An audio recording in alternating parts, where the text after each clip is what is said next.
Mungkin karena udah nikah jadi kayak drive untuk kerjanya lebih tinggi kali. Kayak Saat ini Thorik Halilintar dan Alia Masai tengah menjalani hari-hari sebagai pasangan baru suami istri. Setelah resmi menikah di tanggal 26 Juli waktu yang lalu, mereka terlihat tampak terus menghabiskan waktu bersama. Banyak kegiatan yang juga dilakukan bersama, baik pekerjaan maupun sekedar bersantai saja.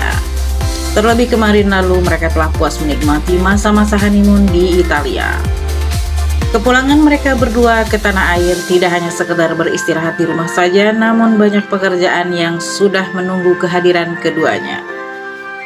Kebahagiaan demi kebahagiaan saat ini mereka rasakan. Thorik Halilintar mengaku sangat bahagia saat ini karena statusnya sudah berubah menjadi seorang suami. Tapi tadi kita masih dinner aja, kita ngomongin trip selanjutnya udah. Thorik merasa punya tanggung jawab lebih atas kelangsungan rumah tangganya. Dalam sebuah video dari channel milik Thorik Halilintar sendiri, Thorik menjelaskan bahwa saat ini setelah menjadi seorang suami ada kebahagiaan tersendiri. Terlebih lagi saat berada di Italia untuk honeymoon, Thorik pertama kalinya memberikan nafkah untuk segala keperluan Alia dan kebutuhan rumah tangganya. Thorik menceritakan hal tersebut sangatlah amazing untuk dirasakan dan diceritakan. Karena selama ini Thorik banyak mengurus keperluannya yang dilakukan oleh Thorik sendiri, di saat bekerja pun hasil pekerjaannya pun dinikmati sendiri saja. Jadi ada kebahagiaan tersendiri ketika menjadi seorang kepala keluarga, kata Thorik.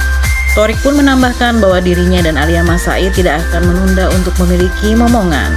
Dalam video tersebut Thorik menginginkan dan selalu berdoa semoga kebahagiaan yang dirasakannya saat ini akan terus berlangsung selamanya. karena udah nikah jadi kayak drive untuk kerjanya lebih tinggi kali. Kayak kemarin, kayak just yesterday, aku kan kayak ngasih uang nafkah gitu kan ke istriku buat seluruh keperluan lah. Terus merasa kayak oh my god, gue udah tua, rasanya happy banget gitu.